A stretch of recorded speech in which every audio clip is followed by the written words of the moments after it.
શ્રી આપાગીરીનો ઓટલો ચોટીલા દ્વારા જૂનાગઢ ભવનાથ ખાતે અન્ન ક્ષેત્રની 2 તારીખથી શરૂઆત કરવામાં આવી।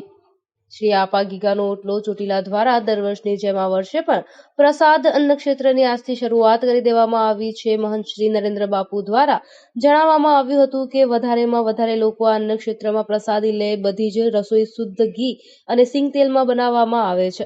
શ્રી આપાગીગાનો ઓટલો ચોટીલા દ્વારા અગાઉ જાહેરાત કરેલી હતી તે મુજબ ગઈકાલે તારીખ 2/3/2024 અને શનિવાર હનુમાનજી મહારાજનો વાર અડદની દાળ, બાજરાના રોટલા, ચૂરમાના લાડવા વગેરે મહાપ્રસાદથી ગઈકાલે બપોરે 12:39 શ્રી આપાગીગા ઓટલાનું અન્ન ક્ષેત્ર ધમધમવા માંડ્યું છે।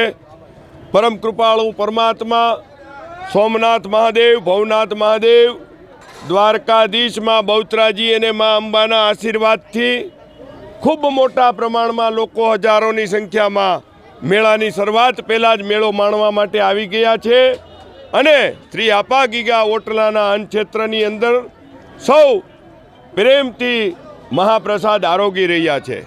શ્રી આપાગીગાના ઓટલા દ્વારા અમારા સદગુરુદેવ શ્રી જીવરાજ બાપુના આશીર્વાદથી 2 તારીખથી લઈ અને આવતી 9 તારીખ અને શનિવાર બપોર સુધી શ્રી આપાગીગા ઓટલાનું અન્ન ક્ષેત્ર ધમધમવાનું છે। ભજન, ભોજન અને ભક્તિનો સંગમ શ્રી આપાગીગાના ઓટલે ભવનાથ ગિરનાર ક્ષેત્રના સાનિધ્યની અંદર આ વસ્તુ આમ ચાલી રહી છે। ત્યારે આપ સૌના માધ્યમથી, પ્રેસ મીડિયા, ઇલેક્ટ્રોનિક મીડિયાના માધ્યમથી અમે આપને પણ નતમસ્તક વિનંતી કરીએ છીએ કે આંગળી ચિંધ્યાનું પૂન લઈ અને આપના દ્વારા દર વર્ષની માફક ખૂબ મોટા પ્રમાણમાં પ્રચાર પ્રસાર કરવામાં આવે। અહીંયા આગળનું અન્ન ક્ષેત્ર સંપૂર્ણપણે કોઈ પણ વ્યક્તિ દ્વારા ચલાવવામાં આવતું નથી। અહીંયા ફક્ત અને ફક્ત અમારો કાળિયો ઠાકર, દ્વારકાનો ધણી અને ભગવાનના પ્રસાદ તરીકે જ આ અન્ન ક્ષેત્ર ચાલુ છે। તો આ અન્ન ક્ષેત્રની અંદર સૌ મહાપ્રસાદ લેવા પધારે। મહાશિવરાત્રિના દિવસે એટલે કે 8 તારીખ અને શુક્રવારે ખૂબ મોટા પ્રમાણમાં આજની તારીખે 3-3.5 ટન ઉપર અમે શ્રીખંડનો ઓર્ડર આપી દીધો છે।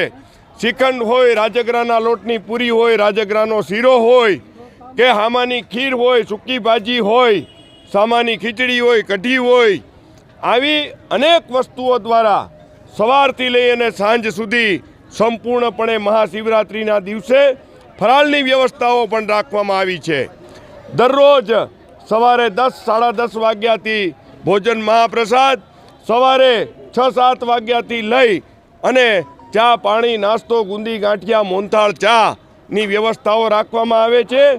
દરરોજ બપોરે હોય, સાંજે હોય, ગમે ત્યારે આવો।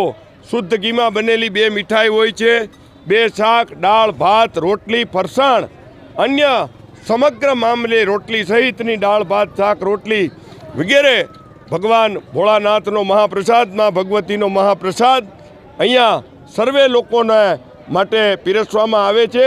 18 કોમનું શ્રદ્ધા અને આસ્થાનું કેન્દ્ર એટલે સત્તાધાર ધામ શ્રી આપાગીગાનો ઓટલો, જે અમારા સદગુરુદેવ પરમ પૂજ્યની જીવરાજ બાપુ, ગુરુ શ્રી શામજી બાપુએ જે ચાલુ કરાવેલું છે, જ્યાં સુધી અમારા ઠાકરની ઈચ્છા છે ત્યાં સુધી આ અન્ન ક્ષેત્રની અંદર સેવા આપતા રહેશું। અસ્તુ, શ્રી આપાગીગાની જય। Bureau report, Rameshbhai Rathod, Junagadh.